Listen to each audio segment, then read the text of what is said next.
Today on Blue 58, it's time to talk about the position group that's been on everybody's mind for months now, especially after the Packers traded Davante Adams. Wide receiver. The Packers probably need a couple, but who's worth taking? Blue 58! Hello and welcome to another episode of Blue 58, the one and only podcast of thepowersweep.com. I am your host, John Meerdink, happy to be with you here for another episode. Packers have a need at wide receiver. It is pretty clear. It's probably the clearest need I've seen at a position I can't remember when. The Packers rarely go into a draft having a true need at a position as important to them as wide receiver. And I think if you want to criticize Brian Gutekunst over the life of his tenure here, it's that he really hasn't invested all that much in wide receiver. We talked a couple weeks back now about draft strategy.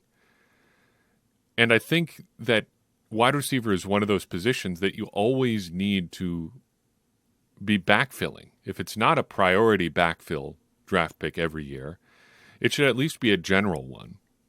You should be spending draft picks on wide receivers fairly frequently. Probably in the top 100.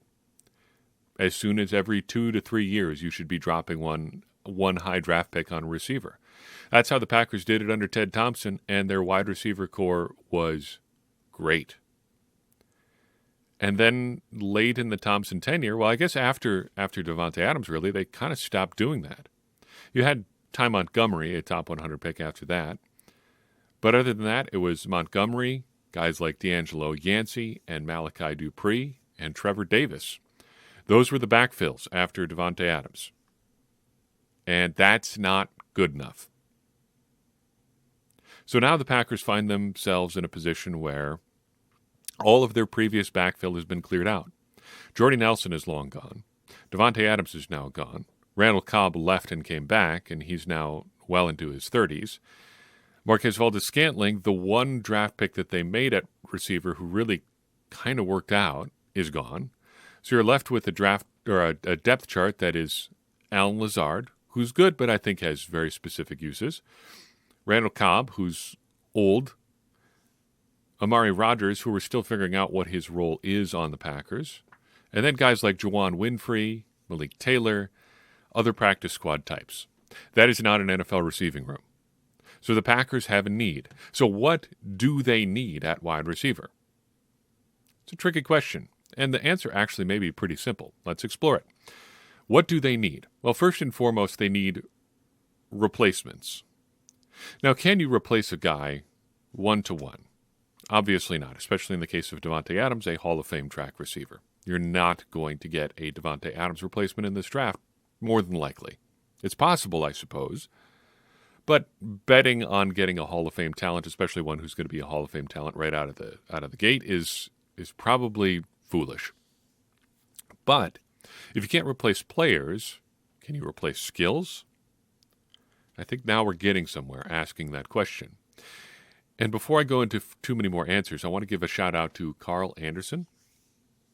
He said I shouldn't answer all of his questions when he asked them in the Discord server because he asked probably 10 different questions related to wide receivers. We're not going to do them all, Carl, but we're going to use your questions to kind of structure the answers here. So can you replace skills? I think so, yes. But what skills should you be watching for? I think there are a few must-haves when it comes to wide receivers. You need to have a certain level of speed. More the better, obviously. You need to be able to catch the ball consistently, which was a bigger problem with MVS than I think a lot of people, especially a couple of beat reporters, would like to admit. Even among deep passing, guys who exclusively caught like deep shots, he was one of the least consistent receivers in the NFL. Just as an example, did some research on this week. Among players in the NFL who had an average depth of target of 30 yards or greater last year, MVS is in that category. MVS ranked 17th out of 18 in catch percentage. There were 18 wide receivers who had a comparable depth of target to MVS last year. MVS caught fewer of the passes that came his way than all but one of them. So speed is good. Being able to catch the ball is good. And being being a competent route runner is also super important. There is some wiggle room on all of those things. And Davante Adams obviously was not a speed burner, but he was terrific on catching the ball and route running. MVS, just to return to that example, was not a dynamic route runner and a little bit inconsistent on catching, but he was so fast that it made up for some of the other stuff. Like even if he only caught half the passes you threw his way, chances are one of those two, on two passes, I guess, was going to be a 40, 50, 75-yard completion. So you learn to live with stuff like that. Some optional abilities include things like blocking, making contested catches, and getting yards after the catch. Now, the Packers value blocking, I would say, more than most, but I think that may be changing a little bit this year with Davante Adams out of the picture. A lot of the Packers blocking, in addition to being part of their run game, was because of what they like to do with Davante Adams. Getting him the ball in space means that other wide receivers are going to be blocking for him. And what do you need? Well, you need big-bodied guys who can block. Making contested catches is a nice thing to have. I don't think it should ever be any wide receiver's primary skill set. And that's where a guy like Drake London in this year's draft class, I think, falls down my personal board quite a bit. In fact, we're not even going to talk about him among the contenders, though he is listed by some as the best receiver in the class. I have some significant concerns there, primarily just the contested catch stuff. And yards after catch, that's not for everybody, but it's nice to have. If you can set up a guy where he can get the ball and turn upfield and go, that is a great additional attribute to have. Ideally, you get all of these things in one guy. Then you're just set. But chances are you're not going to happen. So get a couple of different guys who can make up a receiving room. Just add talent to your receiving room. So what kinds of wide receivers could the Packers be interested in? If you're not going to get all the skills in one guy, who are some archetypes we could look for? There's the possession guy, a Davante Adams type maybe, catching, route running, blocking, the non-speed attributes of a wide receiver. There's the pure speed guy who's all deep shots and yards after the catch. Then there's a guy you might just call the playmaker, speed, catching, contested catch sort of stuff. A few different archetypes you can fall into. But should the Packers even be trying to get a specific kind of guy? I'd say generally yes, but it's less specific than it used to. Like we said, the Packers previously tried to get a bunch of big-bodied, good athlete blocking receivers.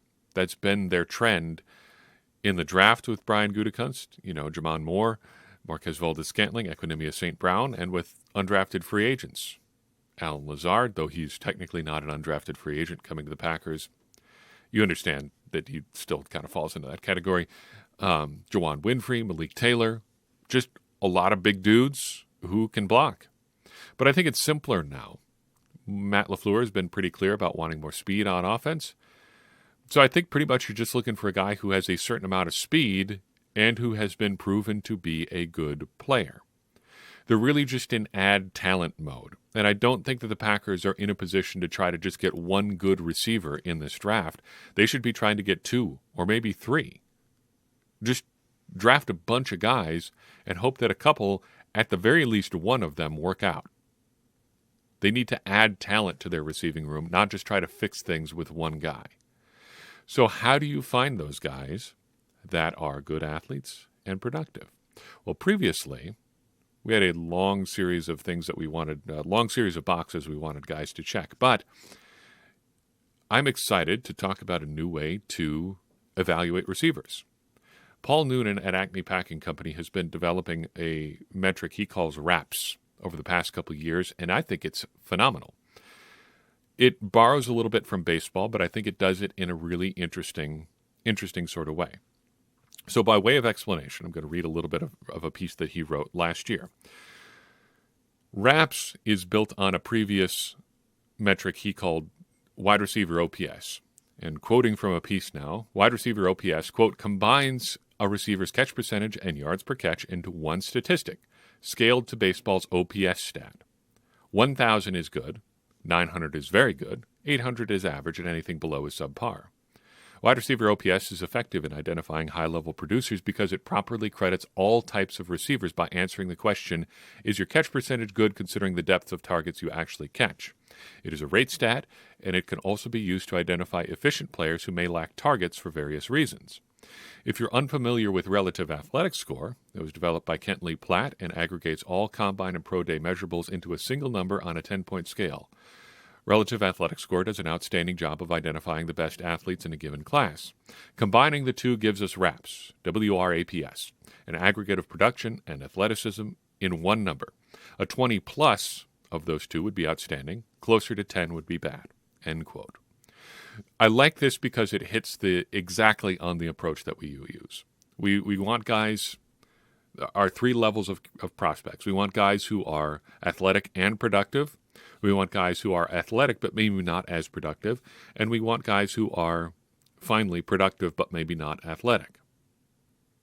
I like this too because it suits, I think, the Packers' needs better this year because while they previously were looking for a really specific type, I don't think that's necessarily true anymore. They're just trying to get good players.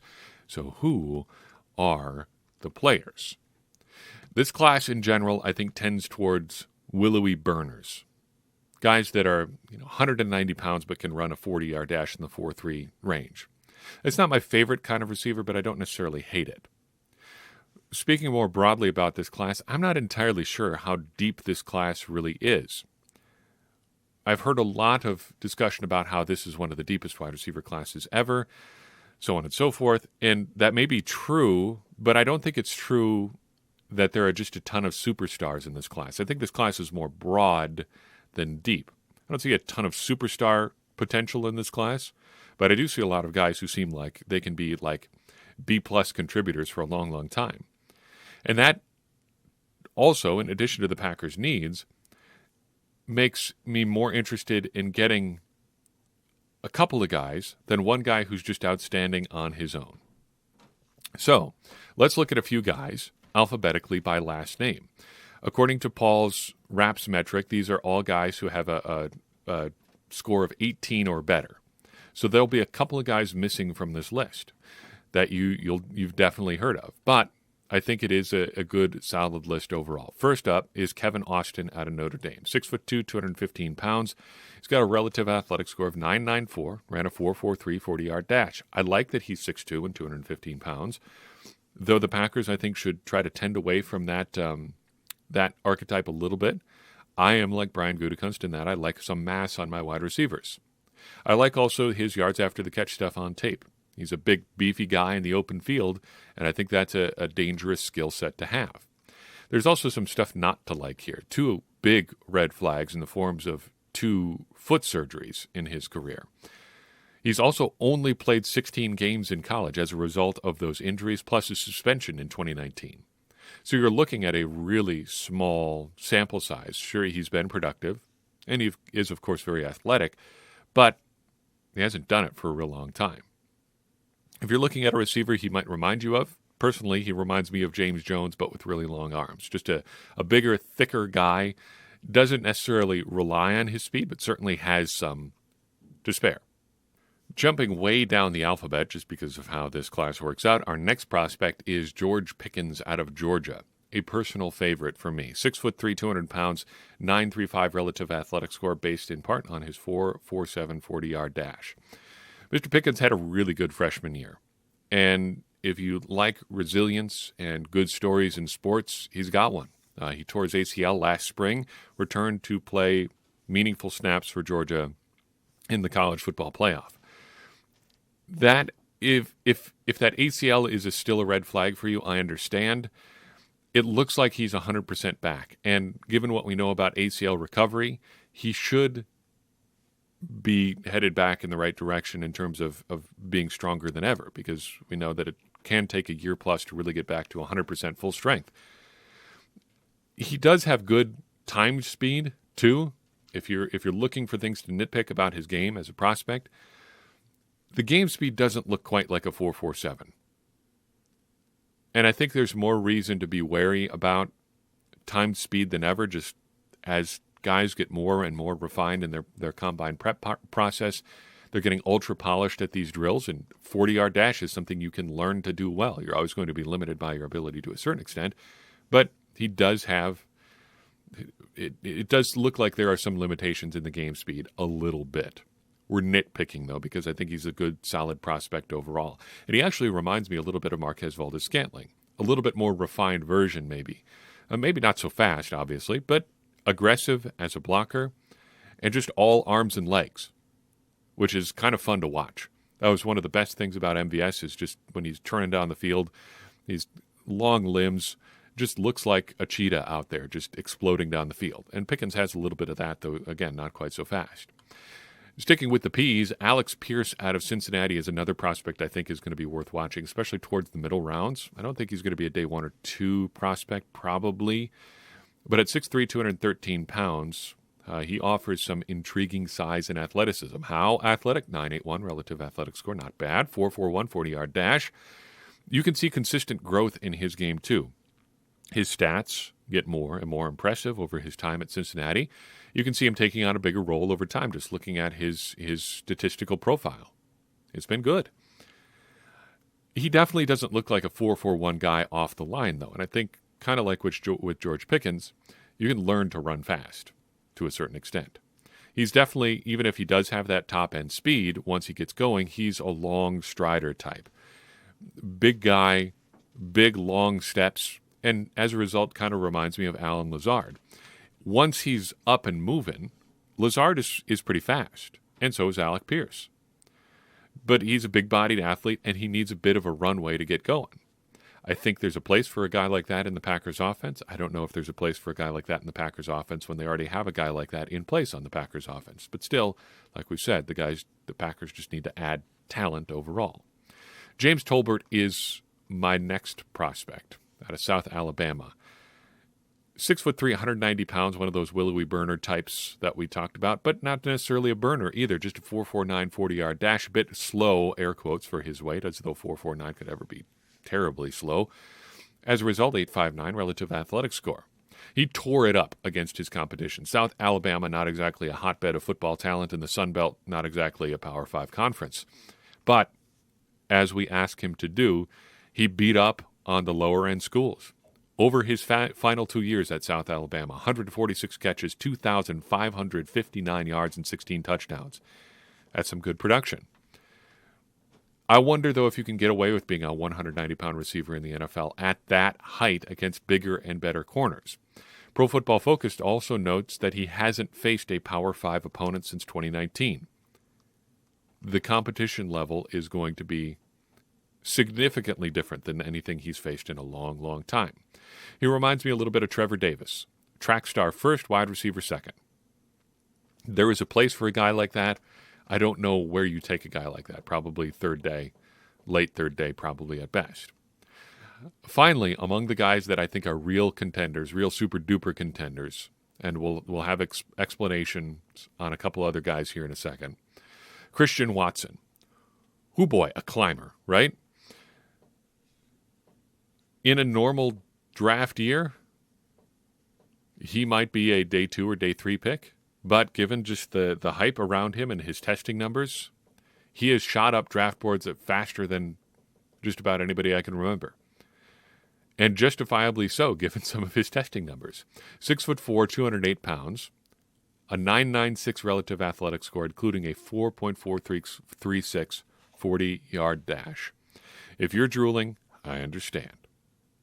According to the Relative Athletic Score website, the closest athletic comp for Christian Watson is Calvin Johnson, which is bananas.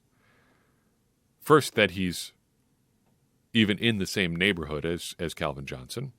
But secondly, that anybody can really be compared to Calvin Johnson at all, given that Johnson put up, in many cases, better numbers than Watson did, and did it 30 pounds heavier. He also ran in the 4.3s in the 40-yard dash, but he did it at 235 plus. He could play tight end for a lot of teams. Again, Hall of Fame talent, Calvin Johnson. But that you're at least saying that Watson is comparable athletically to Calvin Johnson, and it's not completely insane, is crazy.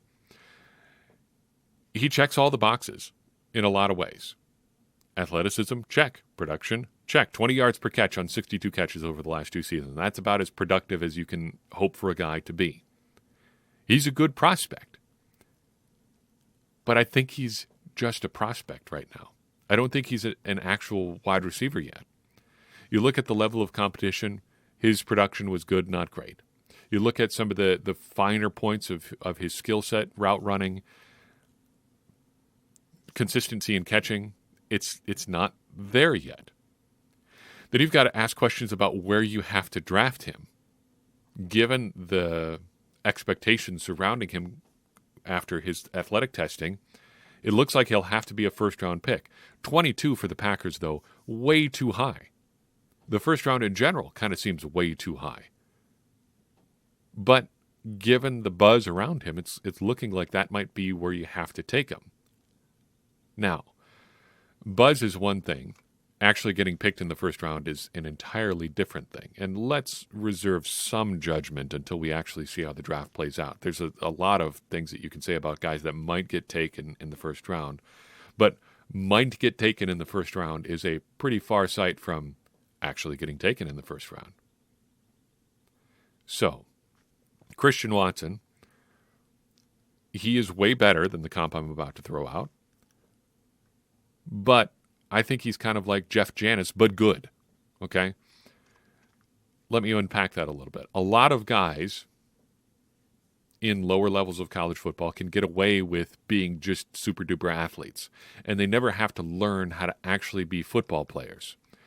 Even I think the most ardent Jeff Janis supporters would say that he was not a terribly refined wide receiver, and I think we're being a little bit generous with that characterization. He was fast, he was big, he was strong, he was a dynamic special teamer. All of that is true. What he wasn't was a refined wide receiver. Watson is at least in that category, even allowing for the fact that he is significantly better now than I think Jeff Janis ever was. First round pick is way too rich for me. Now, there's a couple guys missing from this list.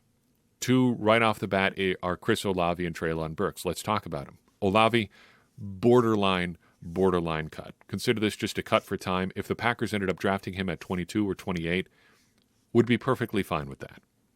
He's got the athleticism, and I think there's a reason to believe his productivity might be hurt a little bit by just playing with other good players. I don't really know how you sort that or incorporate that into your analysis, especially if you're building some of your analysis just around stats and production.